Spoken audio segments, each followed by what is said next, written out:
The following is a special presentation of Tony Kurre Radio. Want the real story behind the sound bites and headlines? Let's find the facts. Remember, it's not a conspiracy theory if it's the truth. You are not paranoid or confused. You just need to know.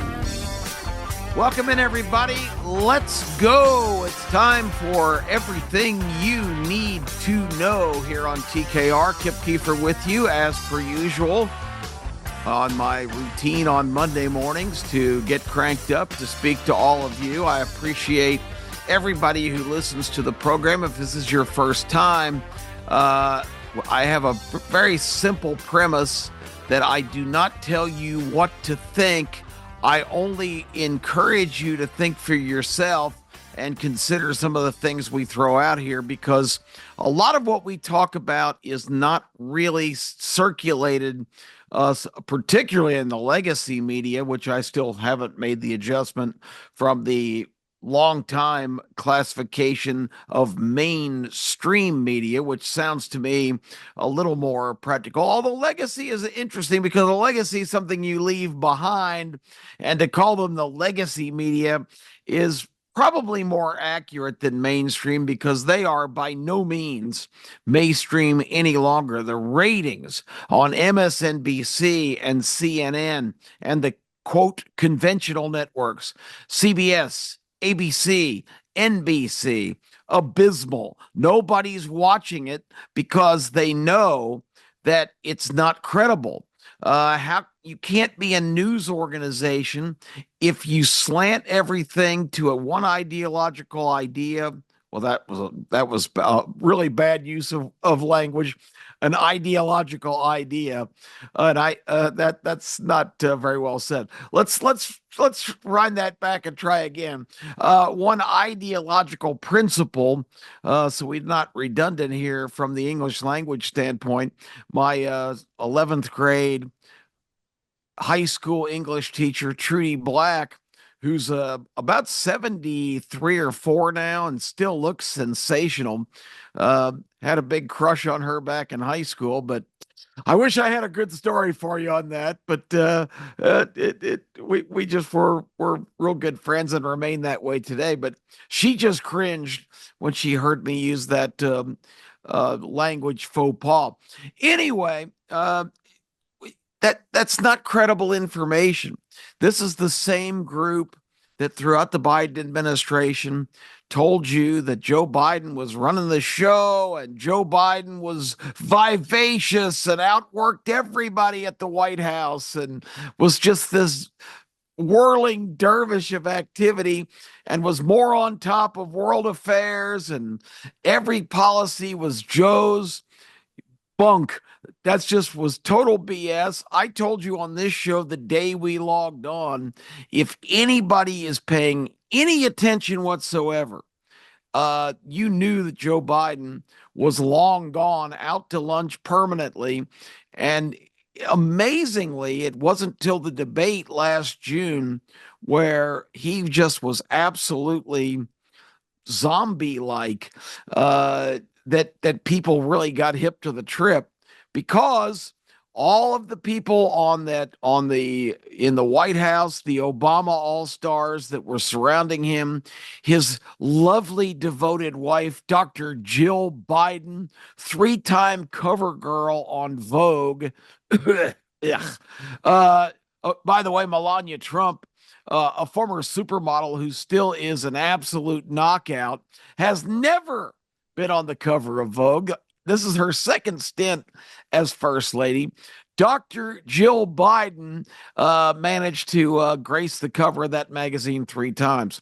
Dr. Jill Biden was basically the second Elizabeth Wilson. That's the wrong word. Edith Wilson from the late 19 teens. Of course, Woodrow Wilson, president until 1920, during World War I, had a serious stroke, was bedridden almost the final last year of his presidency. But Edith kept that secret. She did tell people that he didn't need to be seen because he was in diminished health and that he couldn't get out much and do things that in the public light, of course, with no media back then in terms of electronic media. Nobody really noticed. But basically, Edith Wilson was president from 2019 to 2020. And because everything came to the White House, she supposedly ran it by Woodrow, and Woodrow would sign. But basically, Edith was president of the United States, kind of like Dr. Jill Biden. We just saw the first Trump cabinet meeting just last week on live television, which is something unprecedented. And it was pretty extraordinary to watch. You talk about a transparent administration. People were outraged that Elon Musk was there. Well, he's not part of the cabinet. Why was he allowed at that meeting? He wasn't approved by the Senate. Elon Musk is an advisor to President Trump, and he was there to interact with all the cabinet people in charge of all the various departments that were gathered for that meeting to ask him questions directly about his efforts in government efficiency. All of this uproar about Elon Musk being unelected and having his own agenda for all this is absolutely ridiculous. Elon Musk is a guy, I heard a European diplomat, actually a British diplomat the other day say, you Yanks are so extraordinarily lucky. There is not a world leader anywhere on the globe that wouldn't just absolutely move any mountain necessary to have Elon Musk as his chief advisor. This is a guy so accomplished, so brilliant, so capable of really looking at issues from a completely different perspective. I mean, he's a little off. He's a little bit of an odd character, but I don't think you can question his IQ or his list of accomplishments. You talk about a guy where you say, you make reference to if somebody's not very smart, you say, well, he's no rocket scientist. Elon Musk is a rocket scientist. This is a guy that has invented all kinds of things, basically perfected the electric car. There's a brand new Neuralink company that he has founded that installs a chip in your brain. And if you have some deficient functions, like myself, I have a condition called NAION, which basically means my optic nerves at the back of my eye sockets do not properly transmit all the images that my eyes see to my brain. And Neuralink possibly is going to be something that could open the door for my vision to dramatically improve, because this chip that gets installed acts as a basic transmitter to those regions of the brain that right now are being affected. And it's not necessarily directly for my particular condition, but it fits in the category of possibly making much better sight again a reality for me. Because let me tell you, it is a rough go in this world to stay active and be involved and be informed. And reading is difficult, but I thanks to modern communications and equipment, if I reverse on my phone or my iPad, you can go to that kind of dark screen with the lighter letters. And that really stands out to me.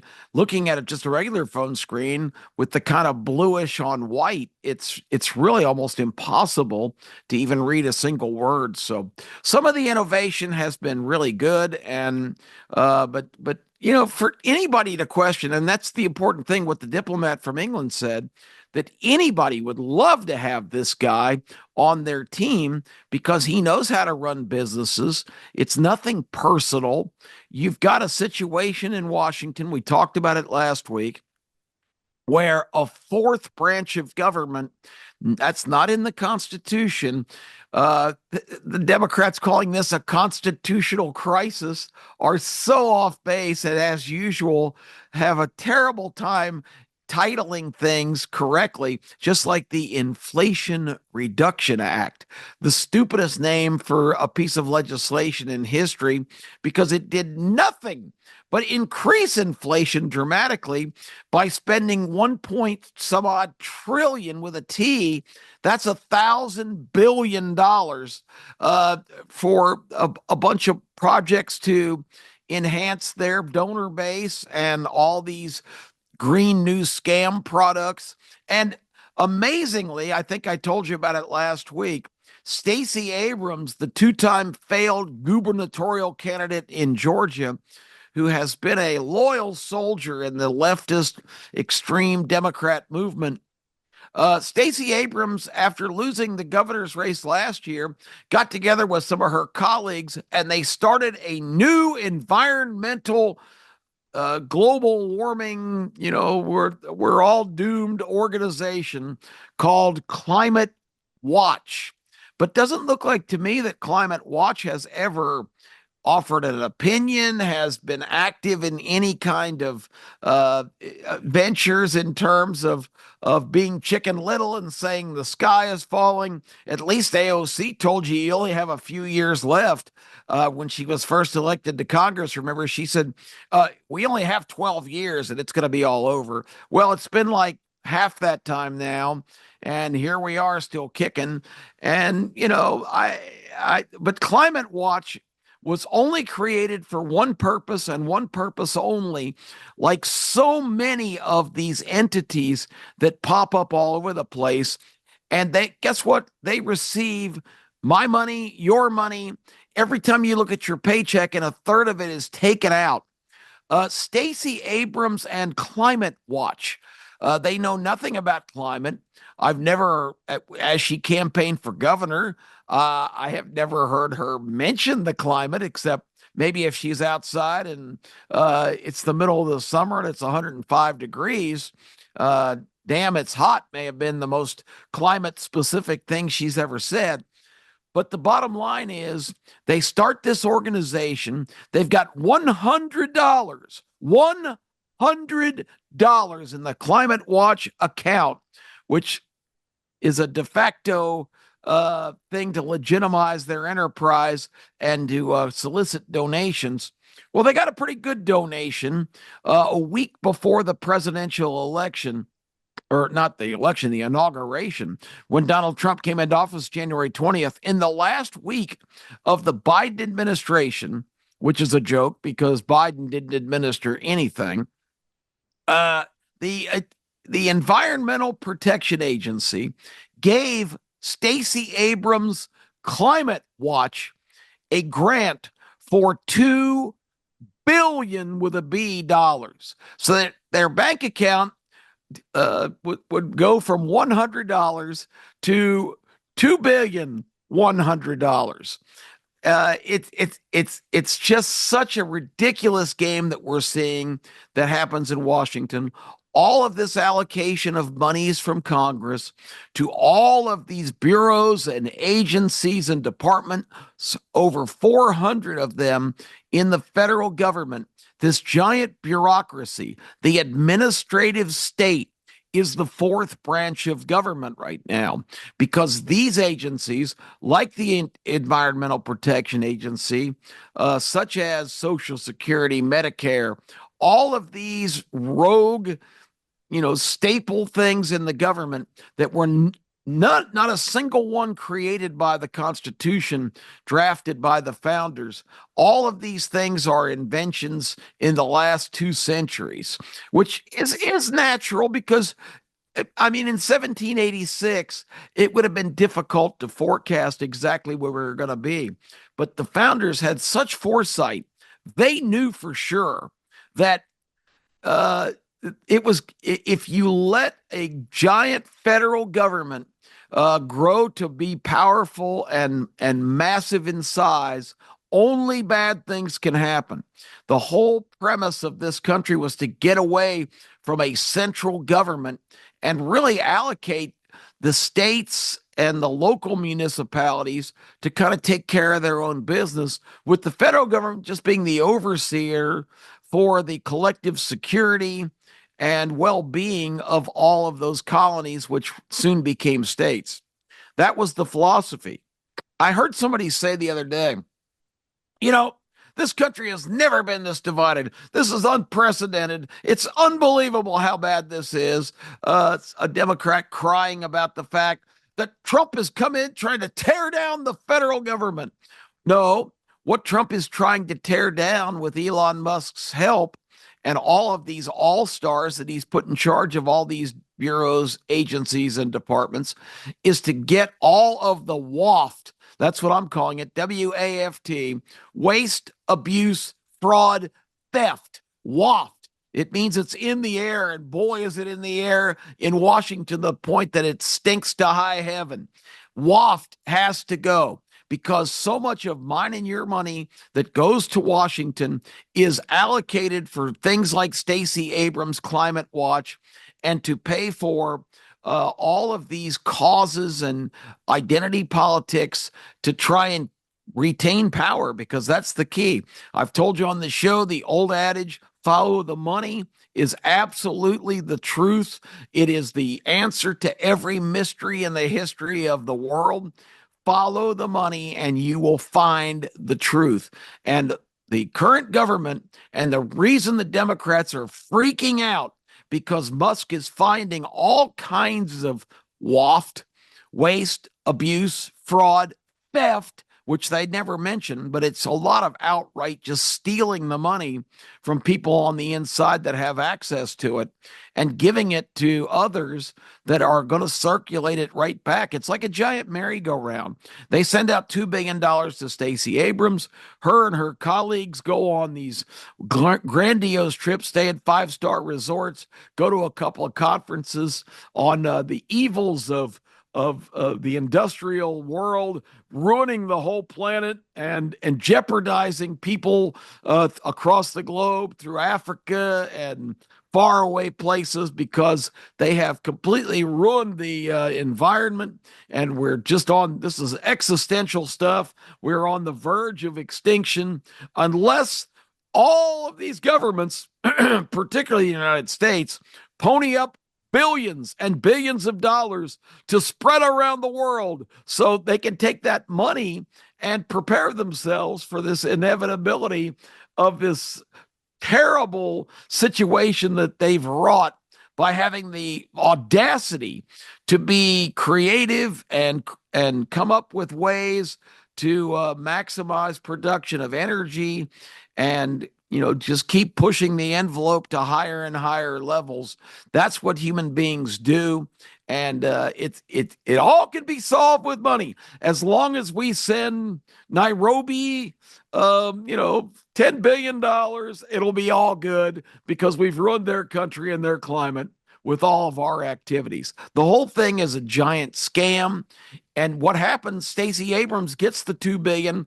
They go to a few conferences, lay around, eat caviar, drink champagne. And when the next elections come around in 2016, Stacey Abrams and Climate Watch is duty bound to go ahead and, kick in, I don't know, some small maybe $700 million contribution to the Democrat congressional fund or back certain candidates. You wonder why. How did the Democrats have $2.4 billion in their war chest for this last presidential election, which Kamala Harris and her campaign burned through like it was $2.50. They are now in a deficit situation, begging donors for money so they can make up the deficit after blowing $2.5 million to get their ass blown off in the election.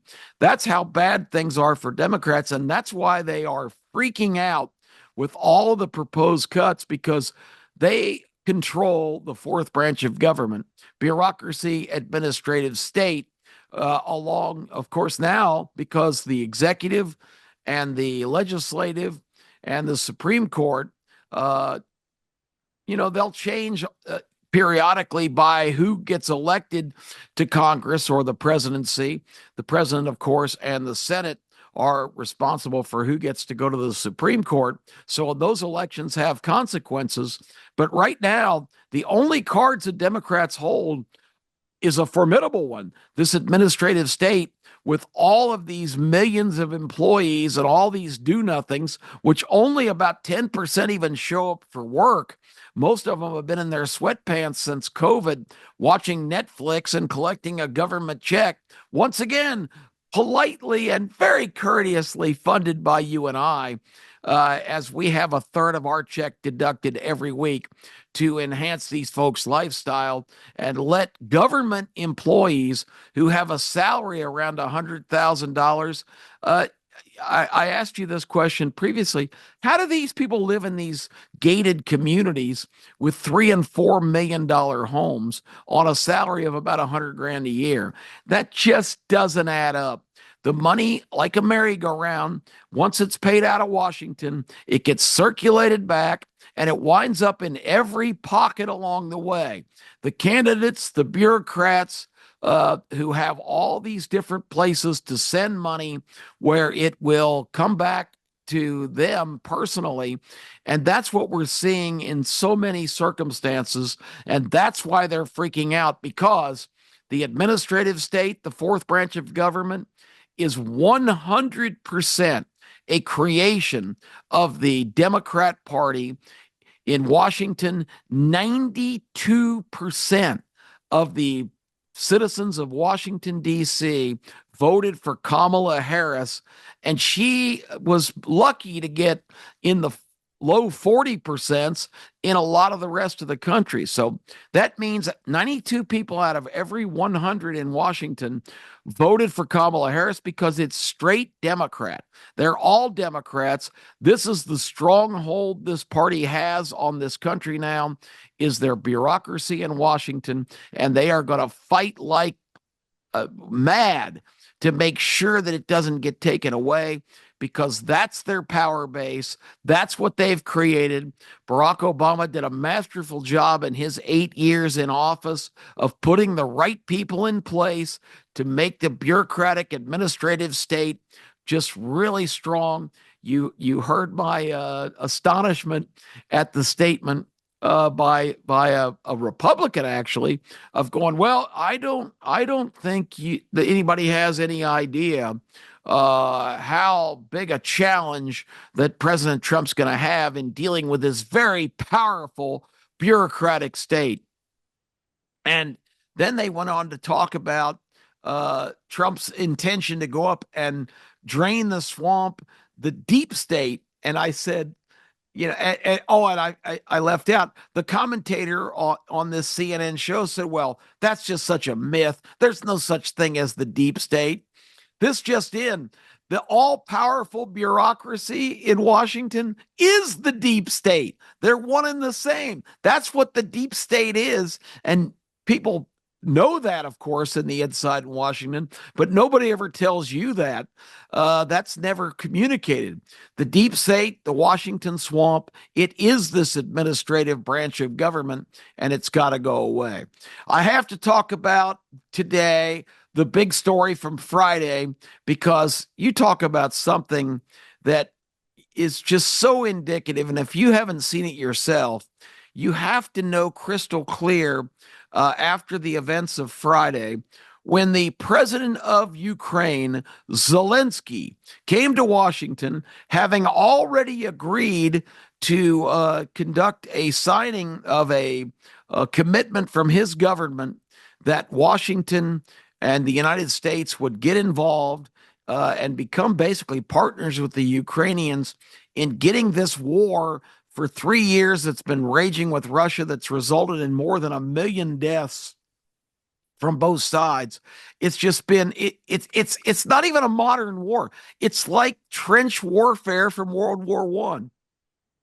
One group will advance maybe a half a mile, push the other group back. The next day, the other group counterattacks. It's back and forth on the same territory.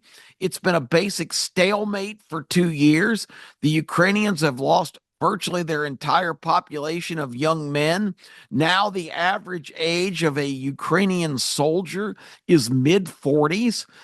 Guys are having to grab weapons and go to war in the basically at the porch of the senior citizen part of their lives. And the Russians just keep sending guys there basically to die. It's just a meat grinder kind of a war, just for little bits of territory. Nothing's happened in a couple of years. But Zelensky is cast by our media as this heroic figure. There's a letter from Robert Reich, which a lot of you probably won't remember.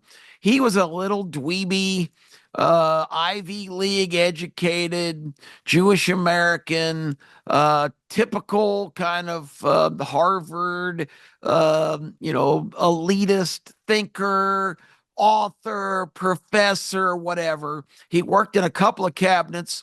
He worked in the Bill Clinton cabinet as Secretary of Labor, and Reich's always had these far left ideas.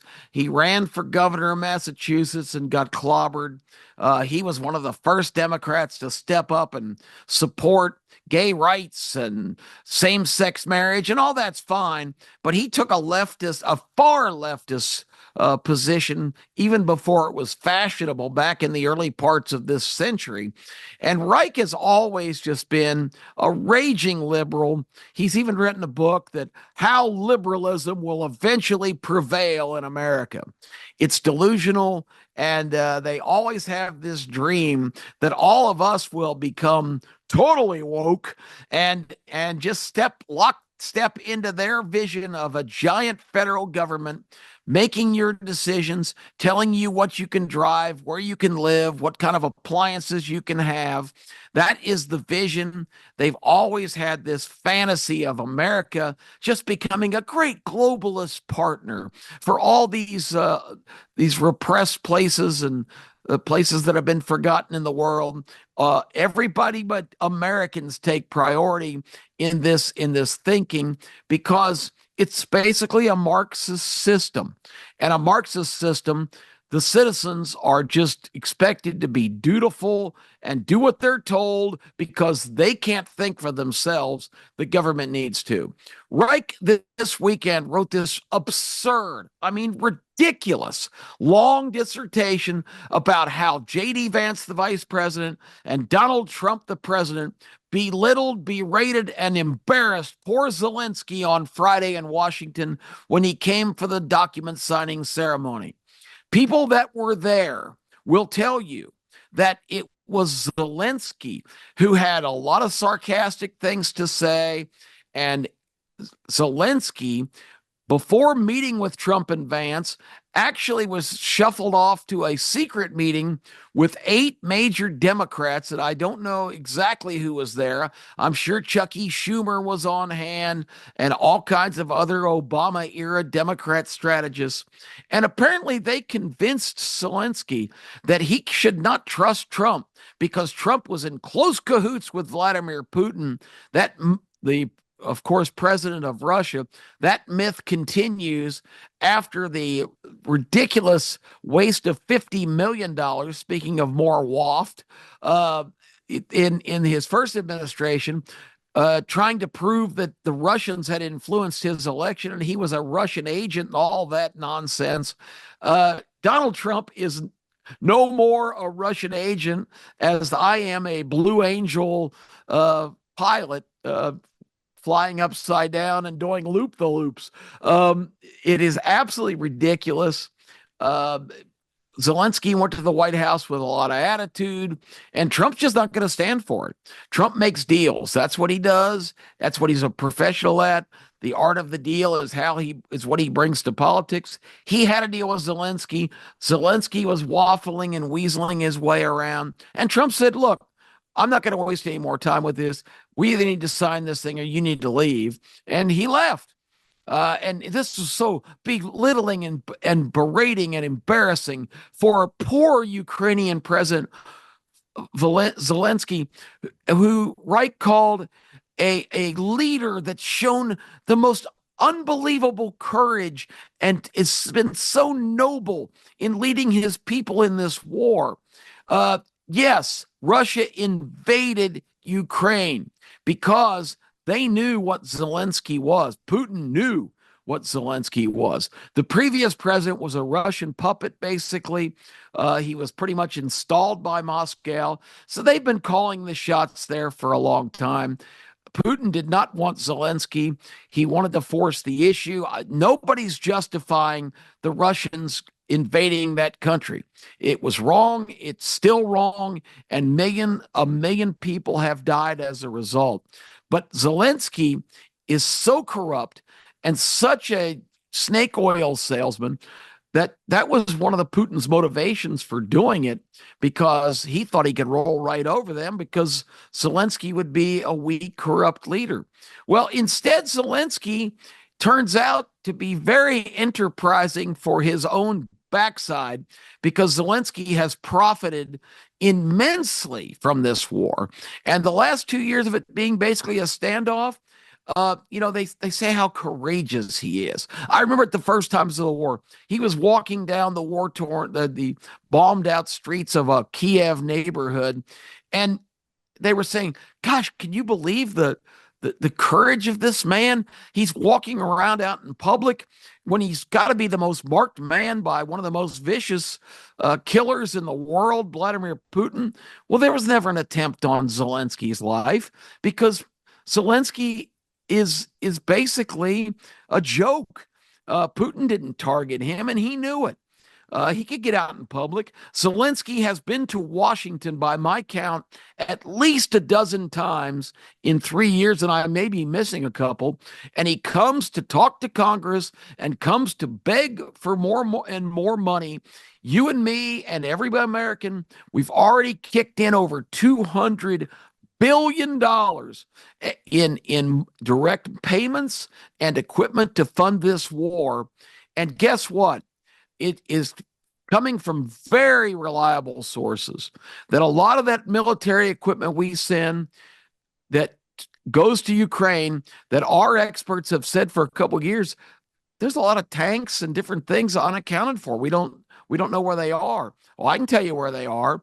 Zelensky and his cronies in the corrupt Ukrainian government sold a lot of that equipment to terrorist organizations, to rogue states around the world for 30, 40 cents on the dollar. And guess where that money went? Right into their pockets. This courageous, noble leader in a time of war in his country are sending guys about his age to the front line while he flies off all over the world, continuously begging every government on earth for money so his democratic situation in Ukraine can be retained. I have it also on very good authority that Zelensky himself and several major officers in the Ukrainian government have bought lots of property in the Greek Isles, some of the highest end real estate you can possibly imagine. So, all this time, Zelensky has been out of the country for a great deal of it, meeting with European leaders, coming to Washington, flying all over the world, to South Korea, Japan, asking all of these people for money. And it's just a giant fundraiser. And that's what Ukraine's all about. And it was all about that to start with. As you remember, in the Obama administration, Joe Biden was the special head of Ukrainian policy. And Joe Biden was parlaying that into a personal payday for himself, because through his brothers and his son Hunter, they had all kinds of sweetheart deals in Ukraine and China and all over the world. And remember, we got to give 10% to the big guy. I wonder who the big guy was. Everybody knows who the big guy is. That's why he could pay $4 million cash for one of his mansions on the beach in Delaware. Joe Biden, a public servant, a personal self-servant for 50 years, never made more than $200,000 a year in salary as a congressman or a president. And yet he can pony up $4 million in cash for a mansion on the beach. I've said it many times on this show. Why doesn't it bother Americans when these people go to Congress and start to serve in Washington, serve themselves, and stay up there 20, 24 years? Because, like idiots, we continue to send back the same corrupt, people that are enriching themselves for term after term after term. Congress has the lowest ratings of approval imaginable, but it's like, it's not our guy. We like our guy. Let's send him back. In Alabama, Richard Shelby was a senator for 6 terms. That's 36 years. That's not how this is supposed to work. So when they come out of government, after going in a person of average means, all of them have a net worth of 20, 25, $30 million. Ask yourself how that happens, and why does that not outrage every one of us? Anyway, I could ramble on all day on this. Zelensky, don't buy the banana from the media and from Democrat leaders that Zelensky is anything other than a 2-bit dictator. They all hide behind, well, we got to preserve Ukraine's democracy. We have to protect their border sovereignty. Under the Obama and Biden administrations, we weren't protecting our sovereignty of the border. We let people walk right in our country and do whatever they wanted. So, all of this is hollow. All of it's about money. It's all about putting money in so many pockets that comes out of your paycheck, and that's where it goes. And what Elon Musk is doing, like I told you when I first heard about this last summer, this has the potential to be a real game changer, which in our lifetime we have not seen, other than the civil rights movement of the 60s and very justified civil rights legislation that has made a lot of improvements. But this is probably the biggest development in American government in so long, because it's going to get back to the model that the founders envisioned: a small, compact, not all powerful federal government. And there was fights over this in the very early days in the George Washington administration. You had Hamilton and John Adams, who were in favor of this strong, massive central government that actually had the banks that would control all of the money, even your personal funds. And that was thankfully abolished by Andrew Jackson about 20 years later in his term. But there was a huge struggle between he and people like Jefferson and Madison, who believed in states' rights and really were the backbone of the whole premise that this country is not going to be run like a monarchy, which they just escaped. This was going to be a country of the people, by the people, for the people. So that struggle is nothing new. It's been going on for 250 years, and it continues today. But God bless Elon Musk. I'm glad he's on our side. I'm glad he is looking at, and he said to Joe Rogan this weekend on his podcast, look, what I'm doing isn't difficult. These people are so arrogant and so corrupt, they don't even cover their tracks. He says you can look at almost any department and just find millions and even billions of dollars that are misappropriated, and they don't care. They're so brazen, they think they have the right to do this. So he says, I'm not doing any great job of sniffing out abuse. He said it's anybody could find it. So with all that said, that should really infuriate you as an American, that these people have the belief that it's their money. And you heard Maxine Waters say it. Elon Musk, get your grubby, greedy hands off our money. That's what they think of it. It's their money to do what they want to do. And that's another woman that lives in a $4 million mansion, although she represents the citizen of Watts, one of the poorest districts in LA in the entire country. So that's all the need to know this week. A lot of rambling. I hope you stuck with me and put up with a variety of different directions. But the big thing is, don't buy the banana that Zelensky's noble and courageous and a hero. He's a 2-bit thug. He's basically a dictator himself. The first thing he did was jail opposing political opponents after he was elected president, and basically has tried to seize all media operations in Ukraine. He's no hero, folks. He is in it for himself, and he has profited immensely by his world tour with his hat in his hand, begging everybody to come to the aid of Ukraine. I give the Ukrainian people an unbelievable amount of credit.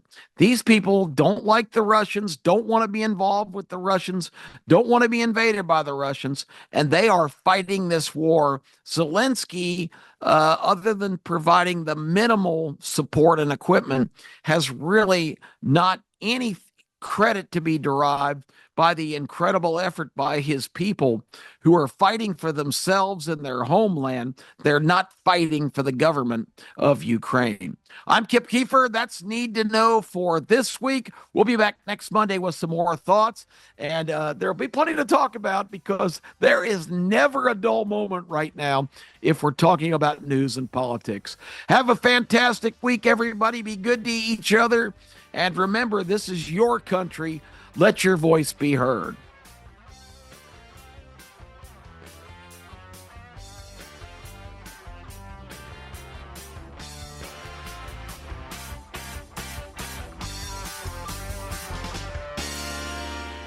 This has been a special presentation of Tony Kurre Radio.